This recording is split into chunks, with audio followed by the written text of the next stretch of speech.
सांगली जिल्ह्यात स्थानिक गुन्हे अन्वेषण शाखेची धडाकेबाज कारवाई। घरफोडी करणारा आरोपी जेरबंद।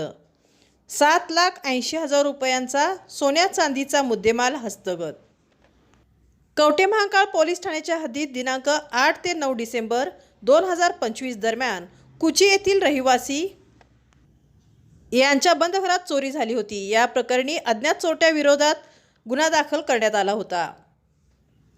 पोलीस अधीक्षक संदीप घुगे, अप्पर पोलीस अधीक्षक श्रीमती कल्पना बारवकर यांच्या मार्गदर्शनाखाली स्थानिक गुन्हे अन्वेषण शाखा सांगलीचे पोलीस निरीक्षक संजीव झाडे आणि सहाय्यक पोलीस निरीक्षक पंकज पवार यांच्या नेतृत्वाखाली विशेष पथक तयार करण्यात आले। गोपनीय बातमीदाराकडून माहिती मिळाली की तानंगफाटा चौक परिसरात ग्रे रंगाचा टी-शर्ट घातलेला संशयित इसम सोन्या चांदीचे दागिने विक्री करण्यासाठी फिरत असल्याची माहिती मिळाली।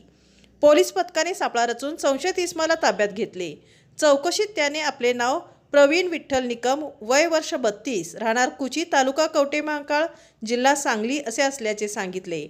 अंगझडतीत सोन्याचे गंटन, लक्ष्मीहार, मिनी गंटन, सोन्याची अंगठी तसेच चांदीचे दागिने असा एकूण 7,80,000 रुपयांचा मुद्देमाल जप्त करण्यात आला। आरोपीने कबुली दिली आहे की फिर्यादी घराबाहेर गेल्याची माहिती आणि घराची चावी ठेवण्याची जागा माहीत असल्याने कुलूप उघडून त्याने घरफोडी केली होती।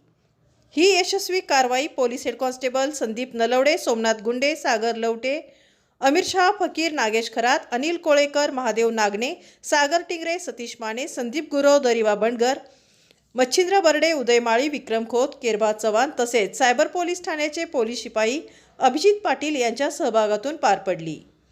पुढील तपास कवठे महांकाळ पोलीस ठाणे करीत आहेत।